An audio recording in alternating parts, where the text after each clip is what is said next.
Hello everyone, स्वागत है आप सभी का सिग्मा गुरुकुल पे। तो आज ये जो वीडियो है, इस वीडियो में जो हमारा लेक्चर रहने वाला है वो फंडामेंटल राइट्स पे रहने वाला है, जो कि पॉलिटी के अंदर आता है। ठीक है, काफ़ी बड़ा चैप्टर है, बड़ा टॉपिक है, तो इसीलिए ना मैं इसको दो पार्ट में आपके सामने लेके आऊँगा। ठीक है, तो आज ये आप पार्ट 1 मैं डिस्कस करने जा रहा हूँ और कल ही पार्ट 2 भी डाल दिया जाएगा। ठीक है, तो कल ही इसका पार्ट 2 वीडियो भी मैं डाल दूंगा, तो ये टॉपिक आपका कंप्लीट हो जाएगा, फंडामेंटल राइट्स। ओके, देखो, फंडामेंटल राइट्स की बात करें तो इसको हम हिंदी में मौलिक अधिकार कहते हैं।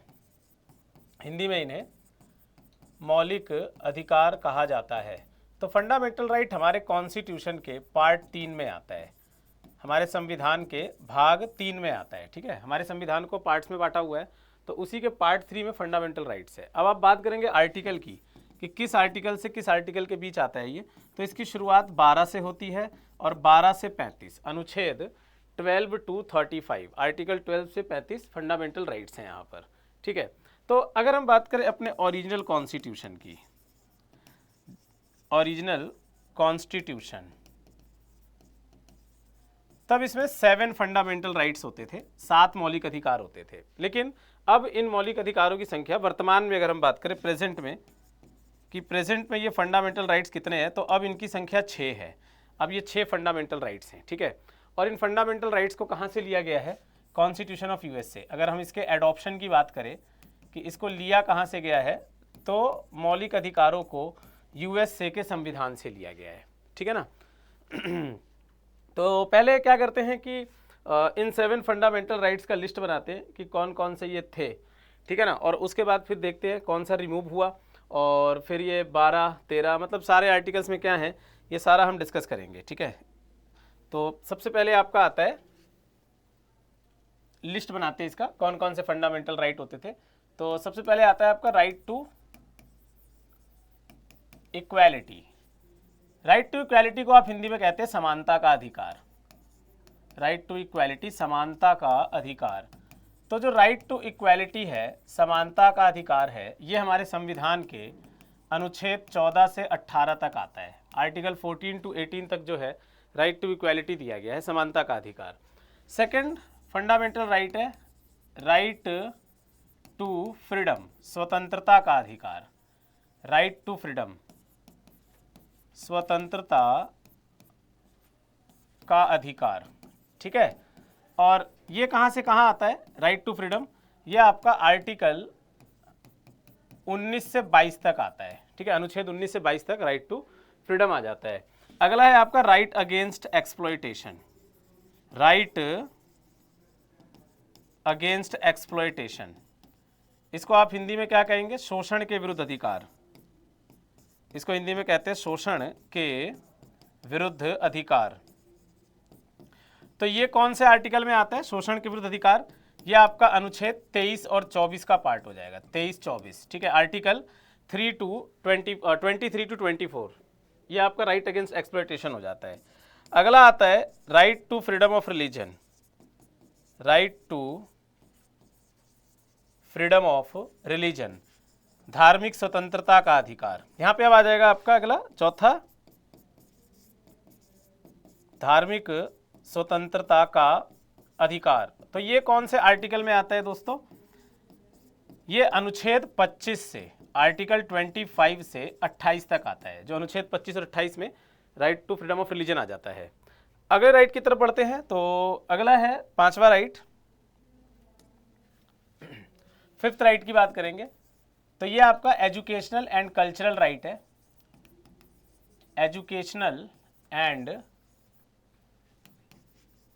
कल्चरल राइट, और आप इसे हिंदी में क्या कहते हैं?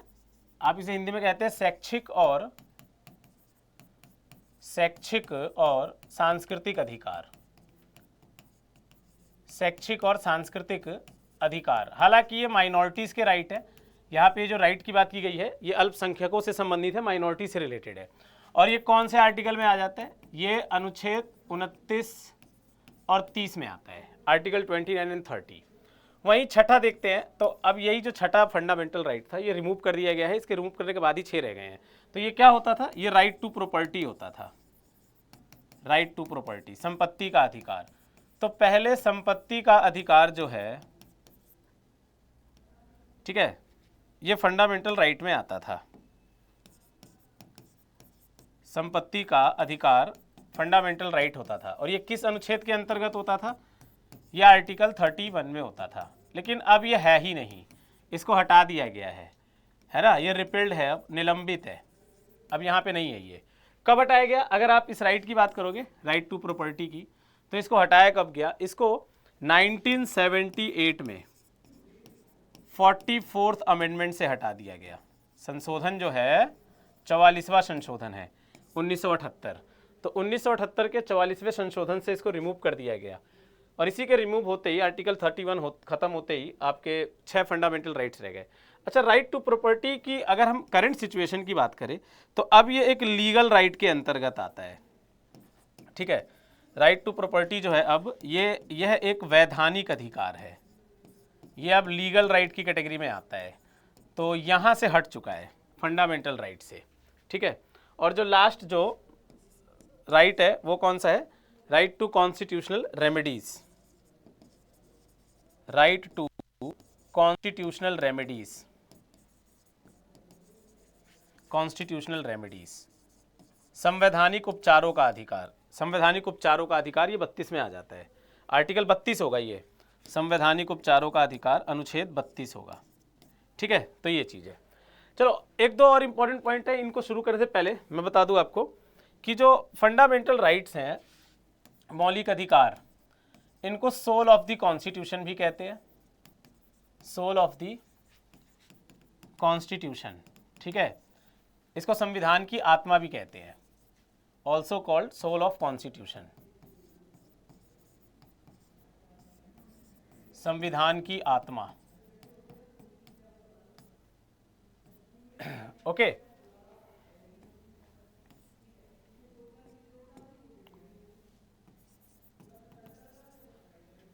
फंडामेंटल राइट्स को, और इन्हीं फंडामेंटल राइट्स को मैग्ना कार्टा ऑफ कॉन्स्टिट्यूशन भी कहा जाता है, it is also called Magna Carta of constitution, इसे संविधान का मैग्ना कार्टा भी कहा जाता है। इस तरह के भी क्वेश्चन अक्सर पूछ दिए जाते हैं, ठीक है, कि हम अपने संविधान का मैग्ना कार्टा किसे कहते हैं। तो चलो अब एक एक करके सारे आर्टिकल्स डिस्कस करते हैं। शुरुआत इसकी 15 से हो रही थी और 35 तक है पूरा का पूरा जो फंडामेंटल राइट है। तो अब एक एक करके इन आर्टिकल्स को देखते हैं कि इन आर्टिकल्स में क्या है, ठीक है, कौन सी बातें हैं। तो सबसे पहले बात की जाए आर्टिकल 12 की।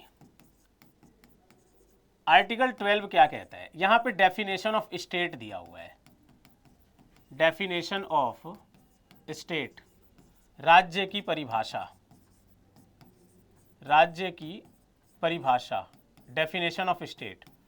देखो ये ना फंडामेंटल राइट जब आप चैप्टर पढ़ोगे तो फंडामेंटल राइट्स में ना कई जगह पे स्टेट वर्ड यूज़ किया हुआ है, ठीक है ना। तो वही यहाँ पे दिया है कि एक्चुअली स्टेट वर्ड का ना मतलब क्या होता है, ठीक है। यहाँ इस चैप्टर में, इस पार्ट में कहीं भी अगर स्टेट वर्ड यूज़ होगा तो उसका मतलब क्या है। तो यहाँ पे स्टेट वर्ड का मतलब है, स्टेट मीन्स यहाँ पे ये इनके लिए है, गवर्नमेंट के लिए। तो कौन कौन सी government? Central government, sorry, central government केंद्र सरकार, स्टेट गवर्नमेंट राज्य सरकार, लोकल गवर्नमेंट स्थानीय सरकार, पंचायती राज वगैरह, एंड जो भी अदर गवर्नमेंट अथॉरिटीज़ होते हैं, जो भी अदर गवर्नमेंट अथॉरिटीज़ होते हैं। तो कहीं भी प्राधिकरण जो होते हैं, कहीं भी अगर इस चैप्टर में स्टेट दिखेगा तो ये सारे के सारे डायरेक्शन किसके लिए हैं? इनके लिए है। स्टेट का मतलब इनसे है, central government, state government, local government और जो भी अन्य सरकारी प्राधिकरण होते हैं, ठीक है, इनको निभाने पड़ेंगे ये सारी चीज़ें। तो यही चीज़ यहाँ पे दिया है, ठीक। अब आते हैं आर्टिकल 13 के अंदर। आर्टिकल 12 के बाद जानते हैं कि आर्टिकल 13 क्या कहता है, अनुच्छेद 13 क्या है, ठीक है।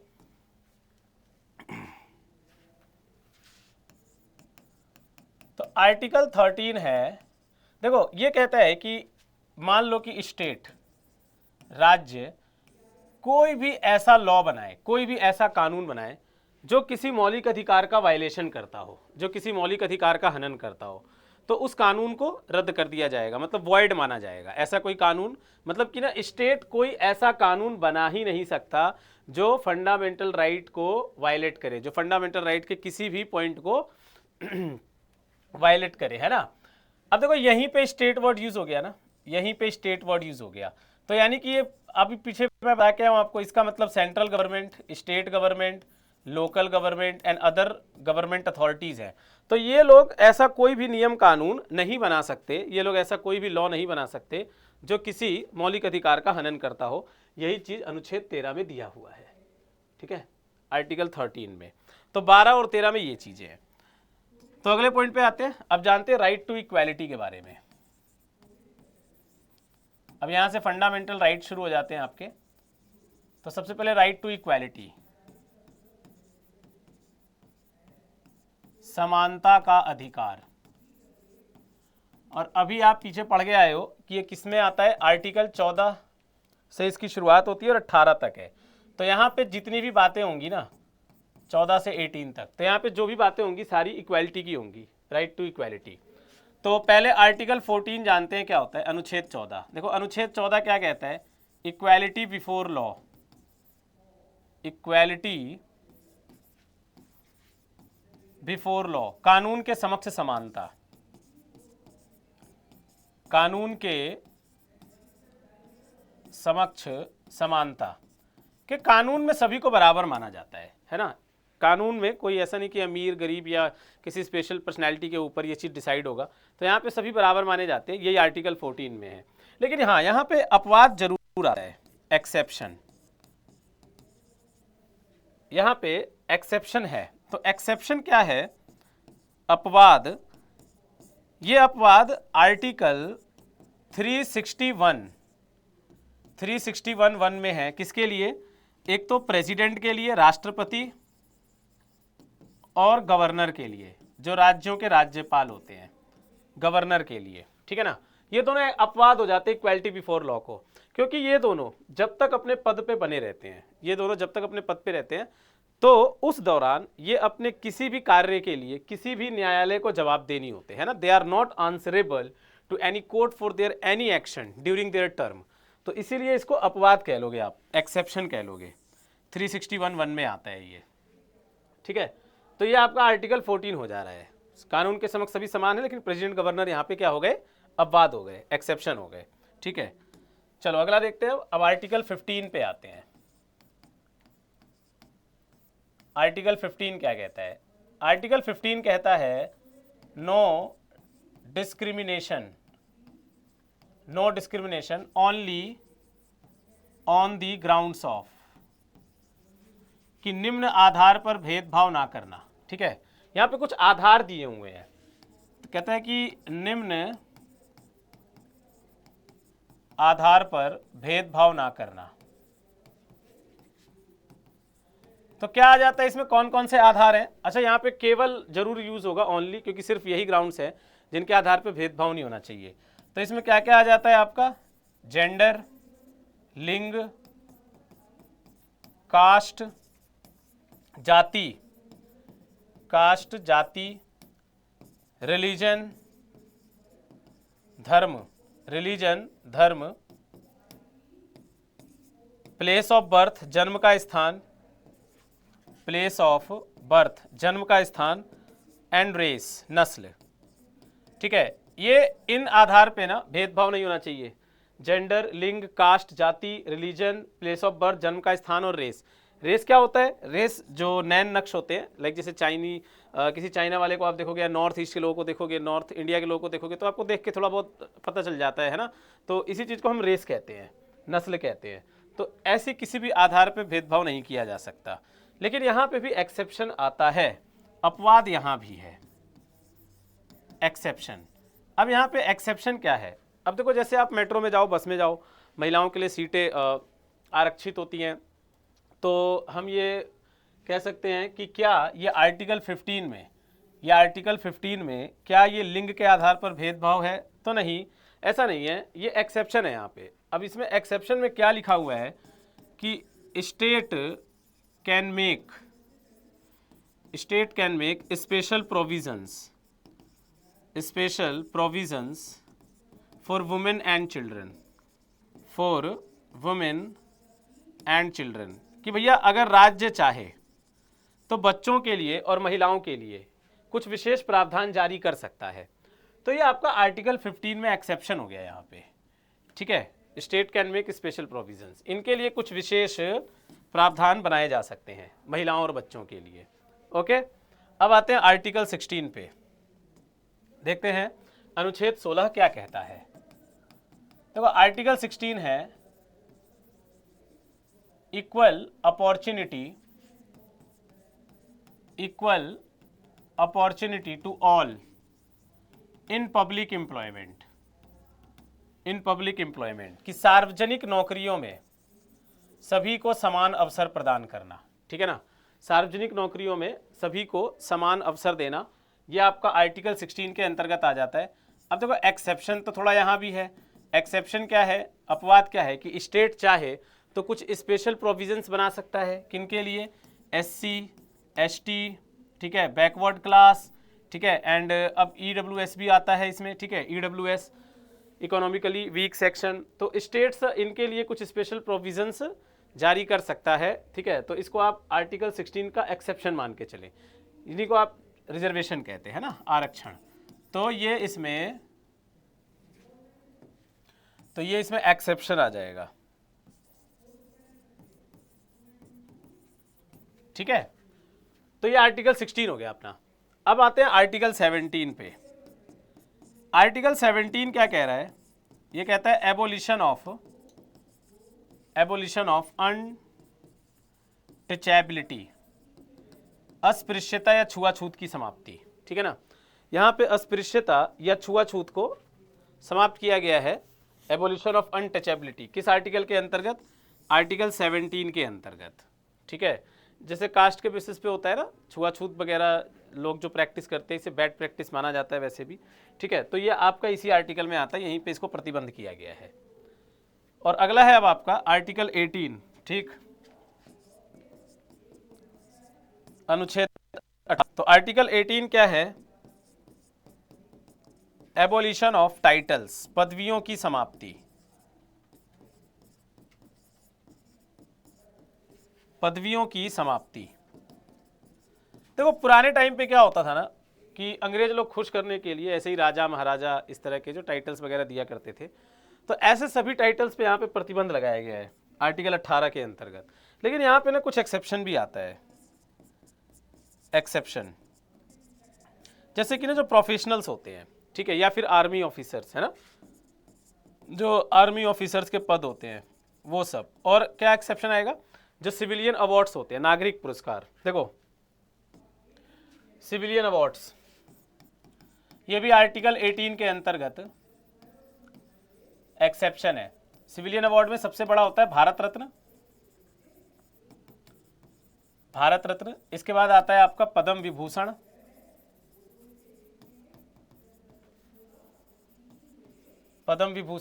फिर इसके बाद आता है पद्म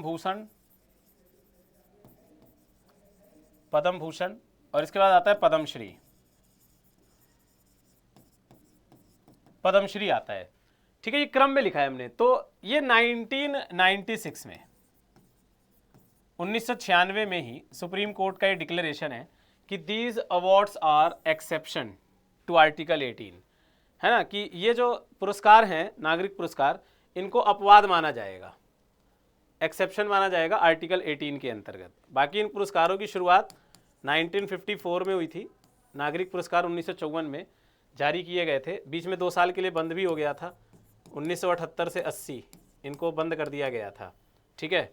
1954 में शुरू हुए थे, और शुरुआत में पहली बार जब भारत रत्न मिला था तो 3 जनों को मिला था, एक सी राजगोपालचारी, एक CV रमन, ठीक है, और दूसरा S राधाकृष्णन, ठीक है, तीसरा S राधाकृष्णन, इनको दिया गया था। और भारत रत्न एक साल में 3 से ज़्यादा लोगों को दे भी नहीं सकते, 3 से ज़्यादा को ये नहीं दिया जाता है, ठीक है ना। और स्पोर्ट्स में अभी तक जो भारत रत्न पाने वाले हैं वो सचिन तेंदुलकर हैं, ठीक है, जिनको भारत रत्न दिया गया है। तो ये आर्टिकल 18 में एक्सेप्शन है, ध्यान रखेंगे आप लोग। और इसी के साथ राइट टू इक्वालिटी खत्म होता है। देखो यहाँ पे जितनी भी बातें की गई हैं वो सब इक्वालिटी से रिलेटेड है, ठीक है ना।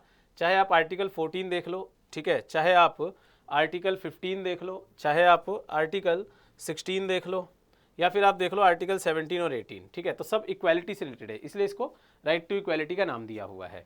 अब आते हैं राइट टू फ्रीडम पे, जो अपना अगला फंडामेंटल राइट, है राइट टू फ्रीडम, स्वतंत्रता का अधिकार। तो स्वतंत्रता का अधिकार आर्टिकल 19 से 22 तक आता है, 19 से 22 तक। तो जानते हैं एक एक करके क्या है इनके अंदर, ठीक है। तो पहले आर्टिकल 19 जानते हैं। देखो आर्टिकल 19 में ना टोटल 6 राइट्स हैं, इसके अंदर टोटल 6 राइट्स हैं। तो वो 6 का लिस्ट बनाते हैं, कौन कौन से इसमें आते हैं। सबसे पहले आर्टिकल 19A, आर्टिकल 19A में आता है right to speech and expression, speech and expression की वाक और अभिव्यक्ति का अधिकार, बोलने का और अपनी बातों को रखने का अधिकार, ठीक है ना। ये आर्टिकल 19A में आ जाता है, right to speech and expression. Okay, इसके बाद आर्टिकल 19B, आर्टिकल 19B। अब आर्टिकल 19B क्या है, right to assemble, right to assemble peacefully, कि शांतिपूर्वक एकत्रित होने का अधिकार। यहाँ पे आप शांतिपूर्वक आपको इकट्ठा होने का, एकत्रित होने का अधिकार दिया जाता है, ठीक है ना। तो याद रखना कि ये पीसफुली होना चाहिए, हमारे देश की सुरक्षा को कोई खतरा ना हो आपके इस एकत्रित होने से, ठीक है। जो धरना प्रदर्शन भी करते हैं ना किसी मांग को रखते हुए, तो वो सारा का सारा इसी में आ जाता है, ये 19B के अंतर्गत ही आपको ये राइट मिलता है, ठीक है। अगला है आर्टिकल 19C। तो 19C क्या है, right to form association, right to form association, संघ बनाने का अधिकार। जैसे यूनियन वगैरह होता है ना, स्टूडेंट का यूनियन होता है, ठीक है, किसानों का, फार्मर्स का होता है, तो ऐसे एसोसिएशंस को बनाना, संघ को बनाना, ये एक फंडामेंटल राइट है आर्टिकल 19C के अंतर्गत, अनुच्छेद 19C के अंतर्गत। फिर आता है आपका आर्टिकल 19D, आर्टिकल 19D। अब 19D क्या कहता है, right to move in territory of India. भाई भारत के आप किसी भी भाग में जाके रह सकते हो, इंडिया के आप किसी भी पार्ट में जा सकते हो, ठीक है। तो आने जाने का अधिकार है 19D के अंतर्गत, यहाँ पे आपको रोका नहीं जा सकता, ठीक है। इसके बाद आर्टिकल 19E, ये आपको राइट टू सेटल का अधिकार देता है, कहीं जाके आप रह भी सकते हो, ठीक है ना, सेटलमेंट, कहीं भारत के किसी भी क्षेत्र में आप जाके रह भी सकते हो।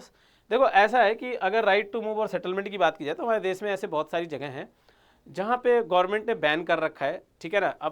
अब जैसे ये अंडमान निकोबार में देख लो, बहुत सारे ऐसे आइलैंड है जिस पे जाना अलाउड नहीं है। तो ये आपके ना सुरक्षा के लिए ऐसा किया गया है, क्योंकि वो अटैक करते हैं आउटसाइडर्स पे, ठीक है ना, अटैक का चांसेस रहता है आउटसाइडर के ऊपर, तो ये तो सुरक्षा के पॉइंट ऑफ व्यू से है। अदरवाइज 19E है जो आपको राइट टू सेटल, और 19D राइट टू मूव का राइट देता है, ठीक है। 19G की बात, 19F की बात की जाए तो F तो अब है नहीं, वैसे 19F है नहीं, यहाँ भी राइट टू प्रॉपर्टी आता था, यहाँ भी राइट टू प्रॉपर्टी ही आता था, संपत्ति का अधिकार, तो इसको भी हटा दिया गया, यहाँ से भी हट गया। ये सेम वही होगा आपका 1978 में 44th अमेंडमेंट से, ठीक है। सेम जो पीछे बता के आया था राइट टू प्रॉपर्टी हटा था, तो वो यहाँ से भी हटा गया, यहाँ भी आता था ये। इसके बाद आपका आता है आर्टिकल 19G, तो ये आपको right to trade and occupation देता है, ट्रेड एंड ऑक्यूपेशन की व्यापार और वाणिज्य का अधिकार, right to trade and occupation, व्यापार और वाणिज्य का अधिकार। लेकिन देखो यहाँ पे भी कुछ चीज़ों को ध्यान में रखना पड़ता है, बहुत सारी ऐसी चीज़ें जो इलीगल मानी गई हैं या फिर उनके व्यापार के लिए कंपलसरी लाइसेंस चाहिए, ठीक है ना, अदरवाइज आपको यहाँ पे right to trade and occupation का राइट मिलता है।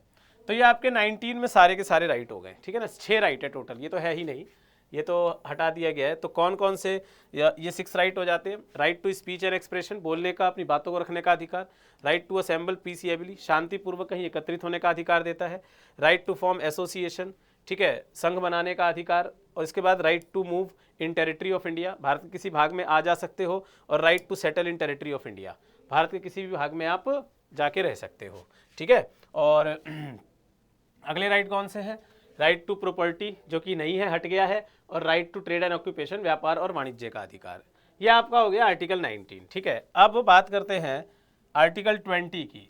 19 में ये सारा हो गया, देखो आर्टिकल 20 क्या कहता है, आर्टिकल 20 में कुछ पॉइंट्स हैं जो कि आप लोग ध्यान से समझना, ठीक है ना। ये क्या है, मान लो कि कोई क्रिमिनल है, किसी ने कोई क्राइम किया है, तो वहाँ पे ना उसके कुछ सर्टेन्स राइट्स होते हैं, तो उन्हीं राइट्स को यहाँ पे डिस्कस किया हुआ है ना। क्राइम होने पर कुछ सर्टेन राइट्स जो होते हैं उन्हीं को यहाँ पे डिस्कस किया हुआ है।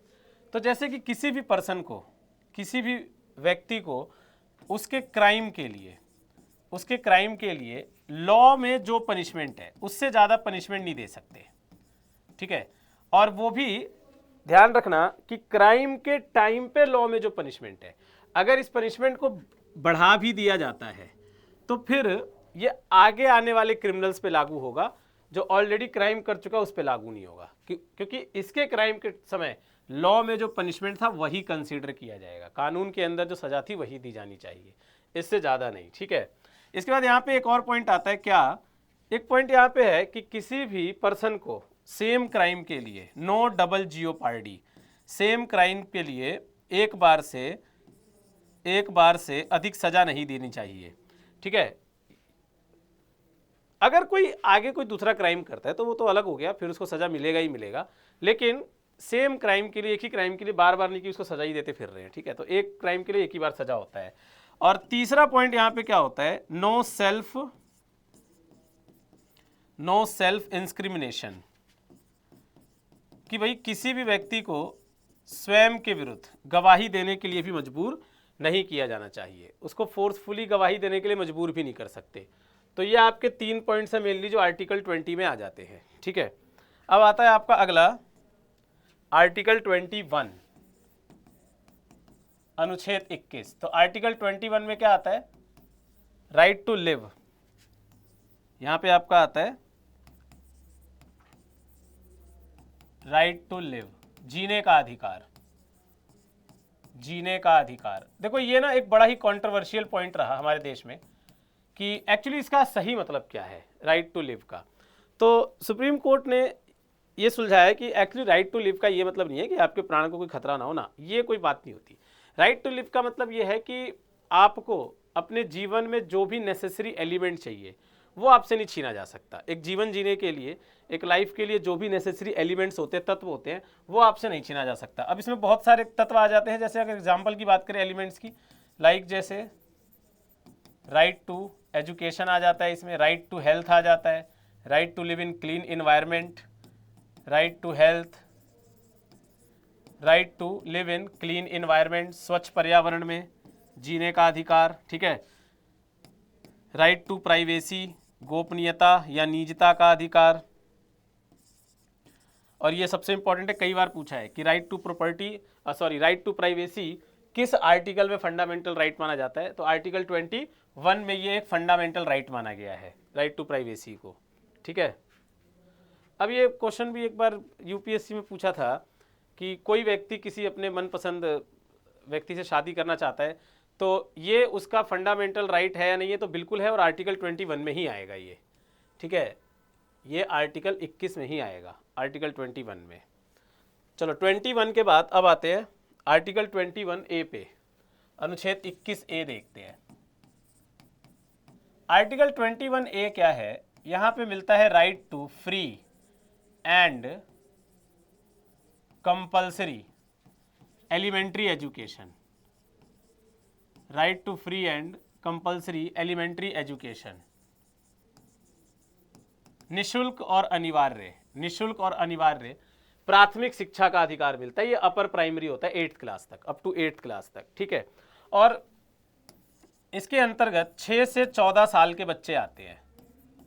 ये कई बार ध्यान रखना, ऑप्शन में ना 0 से 14 होता है, तो ये नहीं होगा, 0 से 14 नहीं होगा, ये 6 to 14 ईयर्स होगा, 6 से 14 साल तक के बच्चे। और एजुकेशन ओनली एलिमेंट्री एजुकेशन है यहाँ पर, ठीक है, बिल्कुल फ्री एंड कंपल्सरी होता है ये। तो अब ये आर्टिकल 21A जो है, इसको 2002 में 86th अमेंडमेंट से जोड़ा गया था, ठीक है। ये संशोधन नंबर 86वां था, जिससे कि इसको ऐड किया गया था आर्टिकल 21A को। और आर्टिकल 21A से रिलेटेड जो राइट टू एजुकेशन एक्ट है,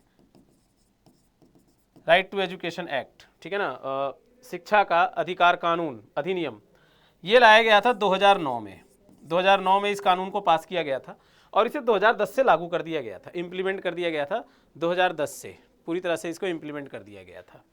ठीक है ना, तो ये 21A हो जाता है। आते हैं अब अगले राइट पे। नेक्स्ट है आर्टिकल 22, अनुच्छेद 22। अच्छा, अनुच्छेद 22 में क्या है कि अगेन गिरफ्तारी के मामले में थोड़ा सुरक्षा प्रदान करता है ये। ठीक है, तो यहाँ पे कुछ पॉइंट्स है। पहला पॉइंट क्या है कि no person shall be arrested, no person shall be arrested without explaining the grounds, कि भाई किसी भी व्यक्ति को अगर गिरफ्तार किया जाता है तो उसको आधार बताया जाना जरूरी है। Explaining the grounds of arrest, कि उसको बताना पड़ेगा कि उसे क्यों गिरफ्तार किया जा रहा है, उसको ये जानने का पूरा अधिकार होता है। Explaining the grounds of arrest, ये आपका किस में आ जाता है, फर्स्ट पॉइंट है ये, पहला पॉइंट आर्टिकल 22 में। और दूसरी बात इसमें क्या कही गई है कि अगर मान लो कि व्यक्ति को आधार बता के गिरफ्तार कर भी लिया जाता है तो फिर उसको 24 घंटे के भीतर मजिस्ट्रेट के सामने प्रस्तुत करना अनिवार्य होता है। ठीक है, कितने देर का टाइम मिलता है, 24 आवर्स। हालांकि इसमें जो ट्रैवलिंग टाइम है वो इंक्लूड नहीं होता, जो आने जाने का लगा समय होता है, ट्रैवलिंग समय, वो इंक्लूड नहीं होता। ठीक है, तो 24 घंटे के भीतर मजिस्ट्रेट के सामने उसे पेश करना अनिवार्य होता है, जरूरी होता है। और यहाँ पे तीसरा बिंदु एक और जो ध्यान रखेंगे कि जिस किसी भी व्यक्ति को गिरफ्तार किया गया है तो उसको लीगल एडवाइस लेने का भी राइट होता है, न्यायिक सलाह, न्यायिक सलाह। अब इसका मतलब क्या है कि वो अपने लिए एक एडवोकेट, वकील वगैरह जो भी है हायर कर सकता है। ठीक है, तो ये सारे के सारी चीज़ें आपके आर्टिकल 22 में आ जाती हैं। ठीक है, अनुच्छेद 22 में आ जाती हैं ये सारी चीज़ें। ओके, तो जैसे कि मैंने आपको बताया कि मैं फंडामेंटल राइट जो चैप्टर है आपके सामने 2 वीडियोस में रखूंगा, 2 पार्ट में रखूंगा। तो ये पार्ट 1 था, आप लोग तब तक इसको कवर करें और कल ही पार्ट 2 भी डाल दिया जाएगा। ठीक है, तो मिलते हैं अगले लेक्चर के साथ, तब तक आप सभी लोग अपना ख्याल रखें। धन्यवाद।